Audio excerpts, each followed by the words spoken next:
بسم اللہ الرحمن الرحیم۔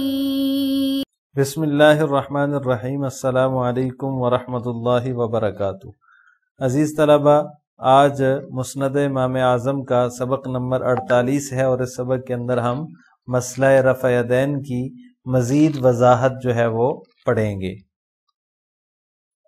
وبه قال حدثنا ابو حنیفة عن حماد عن ابراہیم انه قال في وائل بن حجر اعرابی لم يصلي مع النبي صلی اللہ علیہ وسلم صلاة قبلها قط وهو اعلم من عبد الله واصحابه حفظ ولم يحفظ يعني رفع اليدين۔ وفي رواية عن ابراہیم انه ذكر حديث وائل بن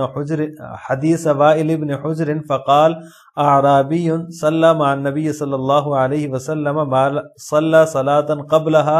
هو اعلم من عبد الله۔ وفي رواية ذكر عنده حديث وائل بن حجر انه رأى النبي صلی اللہ علیہ وسلم رفع يديه عند الركوع وعند السجود فقال هو اعرابی لا يعرف الاسلام لم يصلي مع النبي صلی اللہ علیہ وسلم الا صلاة واحدة۔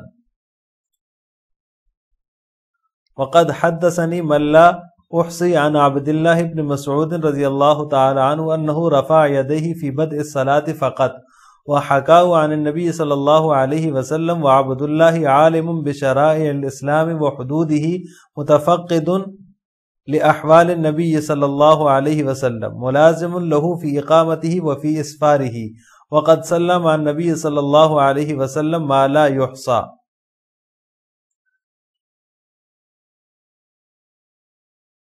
اس روایت کا ترجمہ یہ ہے کہ حضرت ابراہیم نخعی سے مروی ہے کہ حضرت وائل بن حجر رضی اللہ تعالی عنہ کے متعلق وہ فرماتے ہیں کہ یہ دیہات کے رہنے والے صحابی تھے، نبی علیہ السلام کے ساتھ انہیں اس سے پہلے کوئی نماز پڑھنے کا موقع نہیں ملا یا اتفاق نہیں ہوا۔ کیا وہ حضرت عبداللہ بن مسعود اور ان جیسے دوسرے صحابہ کرام سے زیادہ جاننے والے تھے یا بڑے عالم تھے؟ انہوں نے رفع یدین کا مسئلہ یاد کر لیا ہو، ولم یحفظوا، اور حضرت عبداللہ بن مسعود رضی اللہ تعالیٰ عنہ یا دیگر صحابہ نے رفع یدین کے مسئلے کو یاد نہ کر سکے ہوں۔ وفی روایت عن ابراہیم، اور ابراہیم نخعی سے ایک اور روایت میں مروی ہے کہ انہوں نے وائل بن حجر رضی اللہ تعالیٰ عنہ کی حدیث کا ذکر کیا، پھر فرمایا کہ وہ دیہاتی ہیں، انہوں نے نبی کریم صلی اللہ علیہ وسلم کے ساتھ اس سے پہلے کوئی نماز نہیں پڑھی، وہ حضرت عبداللہ سے زیادہ جاننے والے ہیں۔ وفی روایت، اور ایک روایت میں ہے کہ ان کے سامنے وائل بن حجر رضی اللہ تعالیٰ عنہ کی حدیث کا تذکرہ کیا گیا کہ انہوں نے نبی کریم صلی اللہ علیہ وسلم کو رکوع اور سجود کے وقت رفع یدین کرتے ہوئے دیکھا، تو انہوں نے فرمایا وہ اعرابی ہیں، اسلام کو نہیں جانتے، جس طرح کہ حضرت عبداللہ وغیرہ جانتے ہیں۔ انہوں نے آپ صلی اللہ علیہ وسلم کے ساتھ صرف ایک ہی نماز پڑھی ہے، یعنی کم نمازیں پڑھی ہیں۔ وقد حدثنی، اور مجھے حضرت عبداللہ بن مسعود سے جو ہے وہ اتنے لوگوں نے روایت بیان کی ہے جنہیں میں شمار نہیں کر سکتا، کہ انہوں نے جو ہے وہ صرف نماز کے افتتاح میں رفع یدین کیا، اور انہوں نے جو ہے وہ اسے نبی کریم صلی اللہ علیہ وسلم سے نقل کیا، اور حضرت عبداللہ رضی اللہ تعالیٰ عنہ جو ہے یعنی عبداللہ بن مسعود شریعت اسلام اور اس کی حدود کو زیادہ جاننے والے ہیں، نبی کریم صلی اللہ علیہ وسلم کے احوال کو دیکھنے والے ہیں، اور ملازم له فی اقامتہ، اور آپ صلی اللہ علیہ وسلم کے سفر و حضر کے ساتھی ہیں، اور انہوں نے نبی کریم صلی اللہ علیہ وسلم کے ساتھ بے شمار نمازیں ادا کی ہیں۔ عزیز طلبہ، ہم نے گزشتہ سبق میں بھی رفع یدین کا مسئلہ پڑھا ہے، اور اس حدیث میں بھی جو ابھی آپ کے سامنے جس کا ترجمہ ہوا ہے، یہ بھی جو ہے وہ رفع یدین کے اوپر ہی ہے۔ اس میں حضرت وائل بن حجر رضی اللہ تعالیٰ عنہ کی حدیث کا ذکر ہے، جن کو ابراہیم نخعی رحمہ اللہ تعالیٰ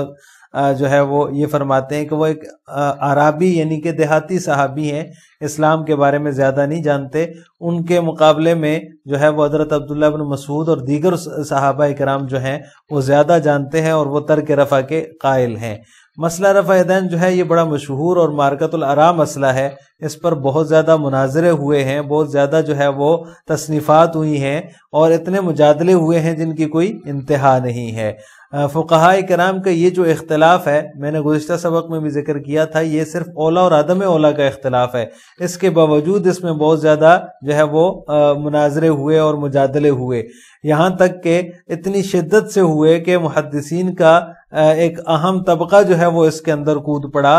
اور انہوں نے اپنی رائے کو ثابت کرنے کے لیے جو ہے پھر احادیث جمع کرنا شروع کی. اور دوسری وجہ اس کی عدم برداشت تھا، یعنی کہ ایک دوسرے کی بات سننے کا حوصلہ ختم ہو گیا، اور ہم نے اس مسئلے کو کفر اور اسلام کا مسئلہ بنا لیا، ایمان اور کفر کا مسئلہ بنا لیا. پھر اس کے بعد غیر مقلدین نے تو انتہائی کر دی اس معاملے میں، جو کسر باقی رہ گئی تھی وہ انہوں نے آ کے پوری کر دی، اور یوں سمجھا جاتا ہے کہ رفع یدین کا مسئلہ کوئی ایمان اور کفر کا مسئلہ ہے، حالانکہ یہ اولا اور عدم اولا کا اختلاف ہے. لیکن یہاں اس حدیث کے اندر جو ہے اس پر جو تبصرہ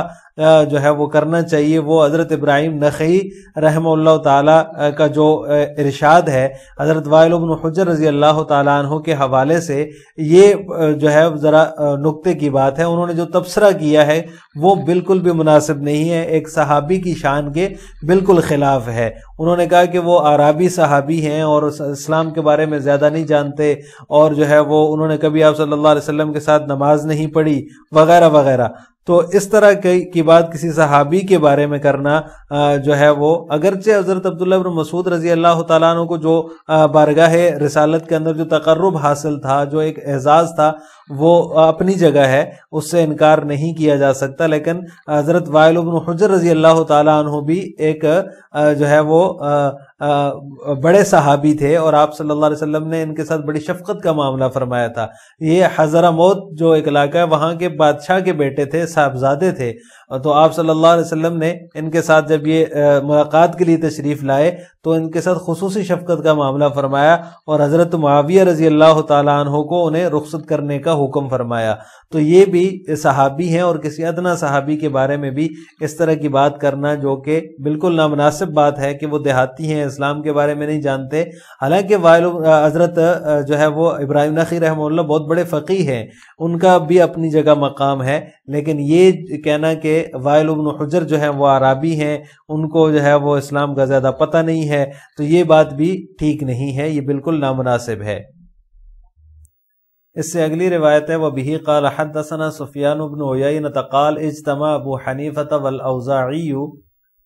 فِي دَارِ الْحَنَّاطِينَ بِمَكَّةَ فَقَالَ الْأَوْزَاعِيُّ لِأَبِي حَنِيفَةَ مَا بَالُكُمْ لَا تَرْفَعُونَ أَيْدِيَكُمْ فِي الصَّلَاةِ عِنْدَ الرُّكُوعِ وَعِنْدَ الرَّفْعِ مِنْهُ فقال أبو حنيفة لأجل أنه لم يصح عن رسول الله صلى الله عليه وسلم فيه شيء. قال كيف لا يصح وقد حدثني الزهري عن سالم عن أبيه عن رسول الله صلى الله عليه وسلم أنه كان يرفع يديه إذا افتتح الصلاة وعند الركوع وعند الرفع منه. فقال له أبو حنيفة وحدثنا حماد عن إبراهيم عن علقمة والأسود عن ابن مسعود أن رسول الله صلى الله عليه وسلم كان لا يرفع يديه إلا عند افتتاح الصلاة ولا يعود لشيء من ذلك. فقال الأوزاعي أحدثك عن الزهري عن سالم عن أبيه وتقول حدثني حماد عن إبراهيم.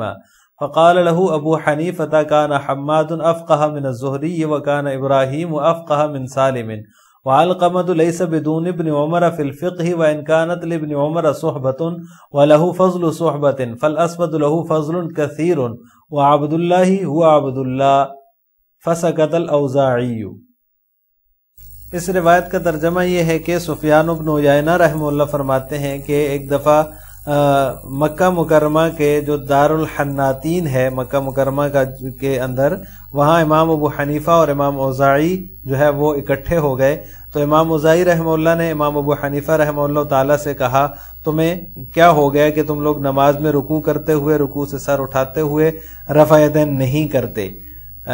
فقال ابو حنیفہ، تو امام ابو حنیفہ رحمہ اللہ نے فرمایا اس لیے کہ اس سلسلے میں نبی کریم صلی اللہ علیہ وسلم سے کوئی صحیح حدیث جو ہے وہ ثابت نہیں ہے، کوئی صحیح حدیث موجود نہیں ہے. قال، تو انہوں نے کہا کیف لا یصح وقد حدثنی الزہری، کیسے صحیح جو ہے حدیث ثابت نہیں ہے جبکہ مجھے خود امام زہری نے سالم کے واسطے سے حضرت ابن عمر رضی اللہ تعالی عنہ سے جو ہے وہ روایت کی ہے کہ نبی کریم صلی اللہ علیہ وسلم ہاتھوں کو بلند فرماتے یعنی رفع یدین فرماتے اذا افتتح الصلاۃ جب نماز شروع کرتے اور جب رکوع میں جاتے اور جب رکوع سے سر اٹھاتے. فقال له ابو حنیفہ تو امام ابو حنیفہ رحمہ اللہ تعالی نے ان سے فرمایا کہ ہمارے پاس یہ حدیث جو ہے وہ اس سند سے موجود ہے. وحدثنا حماد عن ابراہیم عن علقمہ والاسود عن ابن مسعود یعنی اس طریق سے ہمارے پاس یہ حدیث موجود ہے کہ جناب رسول اللہ صلی اللہ علیہ وسلم جو ہیں وہ صرف نماز کے شروع میں رفع یدین فرماتے تھے. لا يرفع یدیہ الا عند افتتاح الصلاۃ یعنی نماز جب شروع فرماتے اسی وقت جو ہے وہ رفع یدین فرماتے اور دوبارہ پھر وہ لٹاتے نہیں تھے اس کو یعنی دوبارہ پھر نماز میں رفع یدین نہیں فرماتے تھے. امام اوزاعی رحمہ اللہ تعالی نے فرمایا یہ سن کر کہ میں تو آپ کو یہ حدیث اس سند سے بیان کر رہا ہوں عن زہری عن سالم عن ابی اور آپ کہتے ہو حماد عن ابراہیم یعنی آپ کو جو ہے وہ حماد عن ابراہیم کے واسطے سے ملی اور میرے پاس جو سند ہے وہ زیادہ قوی اور مشہور ہے. تو امام ابو حنیفہ رحمہ اللہ نے فرمایا کان حماد افقہ من الزہری حماد جو ہیں وہ زہری سے زیادہ فقیہ تھے بڑے فقیہ تھے. ابراہیم جو ہیں وہ سالم سے بڑے فقیہ تھے اور علقمہ جو ہیں وہ ابن عمر سے رضی اللہ تعالی عنہما سے فقہ میں کسی صورت بھی کم نہیں ہے. لیکن ابن عمر رضی اللہ تعالی عنہ چونکہ صحابی ہیں تو ان کی صحابیت کی وجہ سے ان کو وہ فضائل صحابیت کا شرف حاصل ہے اور وہ فضائل حاصل ہیں. فالاسود لہو فضل کثیر اور اسود جو ہیں وہ بھی ان کا بھی بڑا مقام ہے بڑی فضیلت ہے. اور عبداللہ تو پھر عبداللہ ہیں یعنی حضرت عبداللہ ابن مسعود تو پھر عبداللہ ابن مسعود رضی اللہ تعالی عنہ ہیں. یہ سن کر امام اوزاعی رحمہ اللہ تعالی خاموش ہو گئے. عزیز طلبہ اس روایت کے اندر بھی جو ہے مسئلہ وہی رفع یدین کا ہے. امام اوزاعی اور امام ابو حنیفہ رحمہ اللہ تعالیٰ کا مناظرہ ہے جو کہ بہت مشہور ہے اور دیگر کتابوں کے اندر بھی بڑے اس کے اوپر جو ہے وہ طویل بحث کی جاتی ہے. لیکن اتنی بات یاد رکھنی چاہیے کہ جب جو ہے وہ ان کا آپس میں مکالمہ ہوا امام ابو حنیفہ اور امام اوزاعی کا تو دونوں نے اپنی اپنی سند کے بارے میں جو ہے وہ یہ دعویٰ کیا کہ یہ جو ہے وہ زیادہ مضبوط ہے. امام اوزاعی نے جب سند بیان کی کہ میں نے تو یہ روایت اس سند سے میرے پاس آئی ہے جس میں آپ صلی اللہ علیہ وسلم کے رفع یدین کا ذکر ہے. تو امام ابو حنیفہ رحمہ اللہ تعالیٰ نے جب اپنی سند کے اندر موجود حضرات کی وضاحت کی ان کے بارے میں اپنا موقف پیش کیا کہ وہ تو زیادہ فقیہ ہیں اور پھر حضرت عبداللہ بن مسعود رضی اللہ تعالیٰ عنہ ان کے تو کیا ہی کہنے عبداللہ ہوا عبداللہ وہ تو پھر عبداللہ بن مسعود ہیں. تو یہ سن کر امام اوزاعی رحمہ اللہ تعالی خاموش ہو گئے. مسئلہ وہی رفع یدین کا ہے جس کی وضاحت ہم گزشتہ 2 اسباق میں کر چکے ہیں اس سبق میں بھی اور اس سے پچھلے سبق میں بھی. یہ کوئی وجوب اور عدم وجوب کا اختلاف نہیں ہے بلکہ اولا اور عدم اولا کا ہے سنت اور غیر سنت کا ہے. اور جو ترک رفع یدین والی روایات ہیں وہ زیادہ مشہور بھی ہیں اور اکثر صحابہ کرام کا ان پر عمل بھی ہے کہ اکثر صحابہ کرام کا معمول ترک رفع کا تھا. تو اس لیے جو احناف کا مذہب ہے احناف کا جو مسلک ہے ترک رفع کا وہ جو ہے وہ زیادہ بہتر اور اولا ہے ان دلائل کے اعتبار سے. جبکہ ابن عمر رضی اللہ تعالیٰ عنہما کی روایت جس سے امام شافعی جو ہے وہ رفع یدین کے مسئلے پر استدلال کرتے ہیں کہ انہوں نے فرمایا رکوع میں سر جھکاتے ہوئے بھی اور رکوع سے سر اٹھاتے ہوئے بھی رفع یدین ہوگا تو خود ان کا اپنا عمل اس کے خلاف تھا. تو لہٰذا جو احناف کا موقف ہے جو مذہب ہے وہ زیادہ اولا اور زیادہ بہتر ہے اور زیادہ مضبوط ہے. لہٰذا آج کے سبق کا خلاصہ یہ ہوا کہ ہم نے نماز میں تکبیر تحریمہ کے علاوہ رفع یدین کی مزید وضاحت اور تفصیل پڑھی ہے کہ کیا رفع یدین جو ہے وہ نماز میں اس کے علاوہ بھی ہوگا یا نہیں ہوگا تکبیر تحریمہ کے. تو اس میں جو ہے وہ احناف کا مذہب یہ ہے کہ رفع یدین کے علاوہ نماز میں رفع یدین نہیں ہے رکوع میں جاتے ہوئے رکوع سے سر اٹھاتے ہوئے. جبکہ امام شافعی اور امام احمد بن حنبل رحمہ اللہ تعالی فرماتے ہیں کہ جیسے تکبیر تحریمہ کے وقت رفع یدین ہوگا اسی طرح رکوع میں جاتے ہوئے بھی اور رکوع سے سر اٹھاتے ہوئے بھی رفع یدین ہوگا. آخر میں آپ سے 2 سوال ہے. نمبر 1 امام صاحب نے امام اوزاعی رحمہ اللہ تعالیٰ کو کیسے خاموش کرایا اس کی آپ نے مختصر سی وضاحت کرنی ہے. نمبر 2 حضرت وائل بن حجر رضی اللہ تعالیٰ عنہ کے بارے میں آپ کیا جانتے ہیں. ان دونوں سوالوں کا جواب آپ نے کمنٹ باکس میں دینا ہے. السلام علیکم ورحمۃ اللہ وبرکاتہ.